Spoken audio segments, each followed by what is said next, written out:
We do have a couple of news things to mention. And there's somewhat juicy. I think first things first, we got a new team on Batman coming this summer. And it's an interesting name. Chip Zdarsky is taking over as the writer of the ongoing Batman title. And that's I'm all for it. Kind of fun. I'm going to decry conspiracy. Because every time I say I'm going to drop getting it physically, they go and do something like this. Yeah, they said he's kicking off with a 6-issue story arc. Now, whether that's because he's only doing one arc or if it's just a case of that's his first arc, we'll find out. Because let's be honest, Williamson's run is ultimately turned into just an arc or two as opposed to a run. Do you know what I will say? I'm quite happy about this news. I like Zdarsky, right? It makes me less excited for this big Williamson crossover event because I'm like, well, now I've got to read Deathstroke Inc. and one-shots, and it's going to be for the sake of maybe 2 issues afterwards, and then we're on to Zdarsky stuff. Oh, that thing is... I thought you meant Dark Crisis, because I was thinking this was good news in the sense that it means he's devoting more of his time to the Dark Crisis stuff. No, that's his event. I mean his crossover. Okay. Too many Williamson things. I forgot, but I wasn't even thinking about it. He's Robin / Deathstroke / whatever crossover. Batman, yeah. Yeah. So, yes. But, so it's starting with an arc called Failsafe. It looks like Jorge Jimenez is back on the book, working with him. So that's kind of fun. So yeah, it's interesting how much of a connective tissue he's going to be over Gotham over the last few years. Really, in that sense, sprinkled around. He was in an Urban Legends arc, and then obviously he's been doing this the night. He was pretty hefty on Tynan's Batman. Yeah. Oh, Jimenez.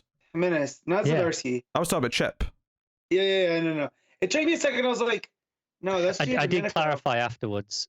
I realized that I did clarify Jimenez, but obviously you didn't hear that. Yeah. I was following your thread, Connor. Yeah. What I said made sense to me, but yes. Jimenez has been in Batman a lot, yes. But yeah, Jimenez is kind of with all the Future State stuff and his Tynan, but I can't think of a team I'd want to read more than Zdarsky and Jimenez. Yeah, I do like that image, which is you got a Robin with his cape out, sort of over Batman's chest as if it's the Bat logo. That's a nice little And image. more importantly, it's Tim, because Zdarsky's a big Tim fan, so we got a Tim story. Well, I mean, all the other Robins are pretty well represented right now, so I mean... Yeah, exactly. Give me Tim. You probably should have a Tim's related story. I mean, we'll get to talk about Tim in a little. Nightwing's like the best DC book pretty much there is right now. Robin with Damian is a great read, and then not as good, but Jason's doing a pretty solid run in Task Force Z. Look, I love all 3 of those books. I'm a shill. What can I say? I switch Batgirl is better. What I'm hearing is Matt is a huge Batman fan now. No, I did not say anything about Batman. He said Nightwing. He's a huge Batman fan. He's also a huge Jason Todd fan now. But he's loving the entire Bat family line, so he must be a huge Batman fan. But yeah, no.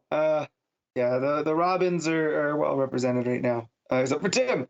So let's put him in stuff. I think we were meant to be getting something with Tim. I don't know what happened with that. I know we had the 3 issues in Urban Legends. We had Tim story. Yeah. But there was definitely talk of something coming after that, and then it never seemed to materialize. Tynan set him up in tech to go off to school, and then Bendis came and mucked up, Young Justice, and it's kind of sent him in a tailspin. Drake, yes, the Drake. Yeah. Forgot about that. His UPS outfit. Honestly, you know that was a good idea. My only regret is that it wasn't around long enough for him to get an arch nemesis who was wearing a FedEx outfit. Yeah, right. Purple. Dropping the purple promise. The other news, which I didn't find an article for it, this was a Twitter announcement, but it's notable because Tom Taylor teased the book and then revealed what it was going to be just earlier today, and that is Deceased 3. Now, whether or not that's the final title, but the logo that he shared was Deceased, where the E was a number 3, and it says every story has an end. So clearly he's implying this is going to be his final story in the Deceased universe, which, you know, it makes sense that there would be that much more, but it's nice for him to return to it one more time.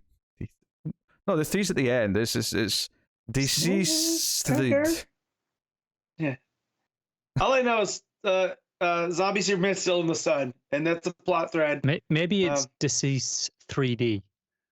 Oh, it's just, don't do that to me. We need 3D glasses to read it. Is that what you're saying? Don't do that to me. I'm so down for that. I love 3D part 3s. All right. That's. You're not going to talk about the other news stories? I don't even see other ones. What was the other news stories? There was like 2 other books announced. Oh, go on. Let me know. So first we have a Aquaman and Flash team up book by Colin Kelly and Jackson Lansing, with artists Vasco Georgiev and Rain Barredo. Creative team's not filling me with fire. I mean, not familiar with the eyes. It's called Aquaman and the Flash Void Song. They're against an alien invasion, is what it says. They were pretty candid. It exists because there's a Flash movie coming out and an Aquaman movie coming out. So it's coming out so that they can have this to sell to fans of those movies. They should have called it 50 flavors of H2O. It's pretty hefty though. First issue is 56 pages. What? Yeah. That's coming in June. Is it like a prestige series where they're all big, or is it just? It doesn't actually say. Okay. I know I'm pretty sure it's only 3 issues, but I mean. Oh, so they're probably all double sized at least then. Probably, yeah. But and then the other book. So, not so long ago we talked about the Jurassic Justice League. Mm-hmm. Now we have DC Mech. Oh God. Yeah, it's what it sounds like. It's the Justice League, but Gundam. But I'm just found a creative team. People I've never. Writer Kenny Porter, who has been doing stuff in Urban Legends apparently, and artist Baldemar Rivas. I mean, I'll read an issue 1 of that. I'm curious. DC Mech begins in the aftermath of World War II as the JSA defend the planet from apocalypse. Parademon soldiers use mecha technology and the JSA is defeated. Earth survives by a thread when the invading forces retreat. And then, a different mecha-suited alien arrives on Earth, one who goes by the name of Kal-El. Yeah, 6-issue mini starting in June. It could be fun. I do question if we're starting to go a little bit too far with let's just do Justice League, but they're this thing instead. Yeah. I mean, as long as they're just random 6-issue minis. I mean, yeah, it's not a big deal, but like, I mean, between like, obviously Deceased is great, Vampires is fun right now, but we're starting to get a lot of, we're just going to do the DC universe, but this genre. I know, it seems like the story's there for the first two you mentioned, right? With Deceased, we know the story's there. And with Vampires, it seems like there's a story there. As much as I love the concept of the Jurassic Justice League, it's like, okay, this is just a wild. That has exactly as much merit as the Mech one does. I think. Yes. It only has the benefit of we heard about it first and we're familiar. I mean, if it wasn't dinosaurs, if it was anything else, I wouldn't be as stoked for it. I'd feel the same. I do think it hurts it still pretty equally, just in the sense that we've not had. If it already started, we're already a couple issues in. I think. Yeah. It would feel like it had that early advantage, whereas because neither one of them have started yet, it's still retroactively. They both feel. I feel like you could have this as an ongoing thing, like DC whatever or Justice League whatever. Just you could literally have one every month of the year, like 6-issue minis, and just when one ends, just replace it with the next one, and you can just keep them rolling out, and you're not going to run out of concepts for a while. Let's be honest, and they'll probably, assuming they're half decent, they'll make solid trades to just stick in the shelves, right? Yeah. Yeah. Is that the only other news you got, Connor? Because I found something. Justice League, but ice hockey team. Okay, let's do it. It's like Mighty Ducks, but like you got, Clark's team captain. Bruce is the angry one. No, to me, Clark's a goalie. You put him in there, he can't be a captain. Okay. All right, what news you got about? So Human Target's taking a 5-month break after issue 6. Oh, right. I did see that as well. Yeah, I I didn't know how long the break was. I know it's coming back in September. Yep. It's doing the same thing that Nice House on the Lake did, where they're releasing the trade of the first 6 issues, and then the next week is the first issue back. I'm pretty sure it's just to give Smallwood time. Yeah, he was the one who tweeted about it and was just like, yeah, DC did it so he could get ahead. That's that's fine. I mean, from a personal perspective, like, given how they've treated these previous 12-issue books, I would say, I'm sure some people will find use for the 2 trades that are in soft cover, but I think for a lot of collectors, it'll be like, no, we'll wait for the 12-issue hardcover when it comes. I wonder if they've got any data that shows they get better sales on the back half of the series doing it this way, though. Because you'll have people who pick up that trade and then go, oh, I want to, the next issue on next week, I'm in. Yeah, the first book I remember doing that was, I think it was Image that put it out, but it was The Wake with Snyder. That was better, there was a big gap, and they put like the first 4 issues out together. Yeah, and I picked that up because that was only an 8-issue book, if I remember right. Yeah. So the first 4 I know because I bought that and I gave it to my brother, something to read. DC are trying things like that again, where it might even be this week that it's out. There's a collection, a reprinting collection of the first 3 issues of Dark Knights of Steel. Like, it's not a trade. It's not like it's not going to bookstores. It's still the first 3. We talked about this in Solicits, like. Yeah, but that was obviously 3 months ago. But like the idea of here's 3 issues in this kind of oversized thing to and now you can you'll be almost caught up. Yeah. You'll be one behind, because obviously issue 5's coming out the same day as that collection of the first 3, so you'll have to go back and get 4 as well. But the shops are more likely to have 4 still in stock than they are 1, 2, and 3. Yeah, it's